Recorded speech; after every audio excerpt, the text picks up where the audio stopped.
Assalamualaikum warahmatullahi wabarakatuh. Hello everyone, welcome to my lesson in Belajar Online with me, Miss Ais.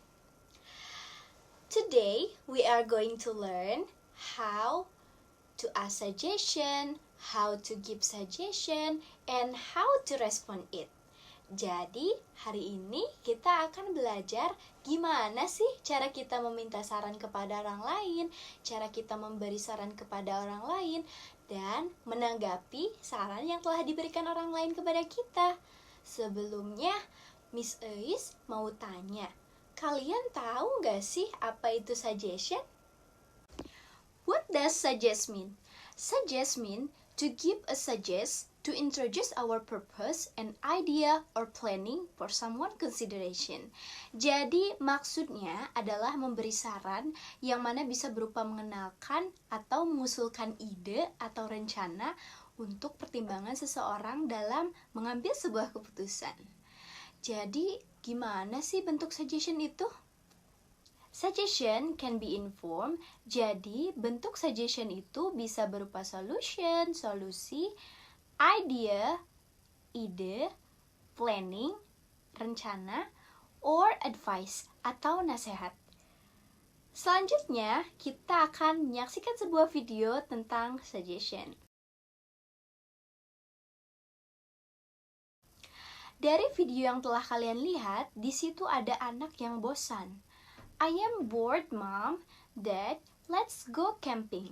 Di situ si anak selain mengajak orang tuanya ke camping, si anak juga menyarankan ke orang tuanya agar tidak bosan diajak camping. Jadi, selain let's, kalian juga bisa menggunakan ekspresi-ekspresi yang lain loh. Here I will show you. The first one is let's. Jika kalian menjumpai let's, itu harus diikuti oleh verb one. Verb one itu yang gimana sih, Miss? Contohnya seperti study, read, cut, dan lain-lain. Contoh sentence-nya seperti apa, Miss? Contohnya, let's study. Artinya, ayo belajar. Berarti di situ kalian memberi saran atau mengajak temannya belajar. The second is, why don't you? Diikuti oleh verb one. Jadi, jika kalian menemui why don't you harus diikuti oleh verb one ya. Contohnya gimana? Why don't you go to cinema? Kenapa kamu nggak pergi nonton?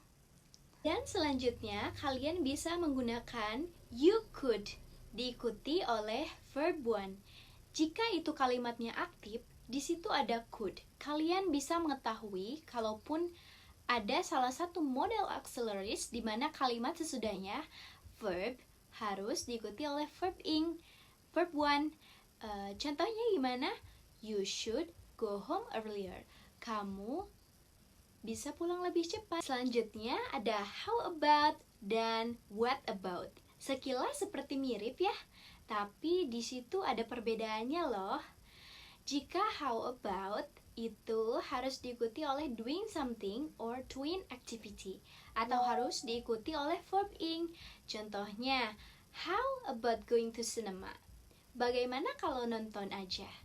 Tapi jika what about itu harus diikuti oleh someone or something, dan harus diikuti oleh noun. Contohnya, what about cinema? Bagaimana kalau bioskop? Di sini ada juga perbedaannya loh.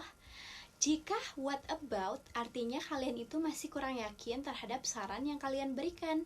Nah, sedangkan untuk how about itu bisa kita gunakan untuk lebih meyakinkan saran kita terhadap orang lain. Selanjutnya ada I suggest that. Jika kalian menjumpai I suggest that yang artinya aku menyarankan bahwa, itu harus diikuti oleh noun clause. Contohnya gimana?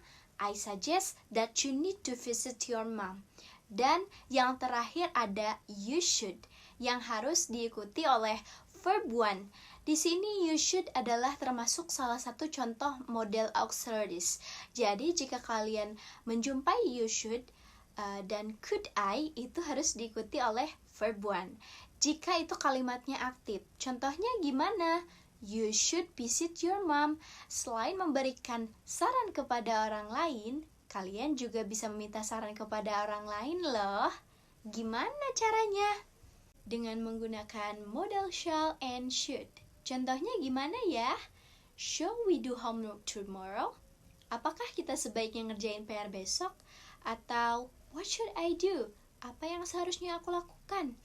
Atau kalian juga bisa menggunakan ekspresi-ekspresi yang lain seperti do you have any suggestion for me? Kamu punya saran gak buat aku? Atau what do you recommend for me? Apa yang kamu rekomendasikan buatku?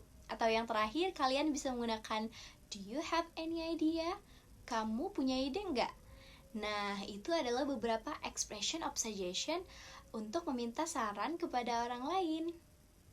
Nah, setelah orang lain memberikan saran kepada kita, nggak mungkin dong kita cuma diem aja, nggak kasih respon, cuek aja. Kita harus menanggapi tentunya. Kalian bisa punya dua pilihan. You can accept or decline it.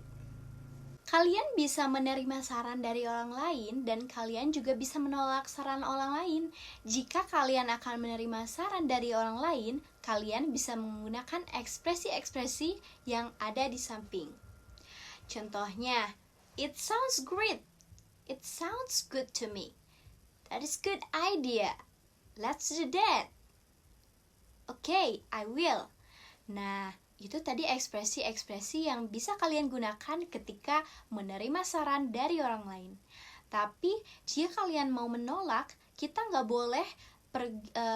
boleh dong langsung pergi gitu aja atau cuekin orangnya, karena kalian harus menolak dengan cara yang sopan. Gimana caranya?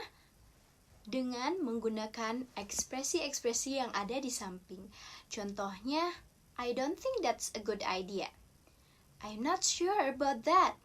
Atau kalian bisa berkata, sorry, I don't feel I like it. I have to go. Okay, maybe that's all our lesson for today. Hopefully this lesson have benefit for us. Thank you for your nice attention. Wassalamualaikum warahmatullahi wabarakatuh.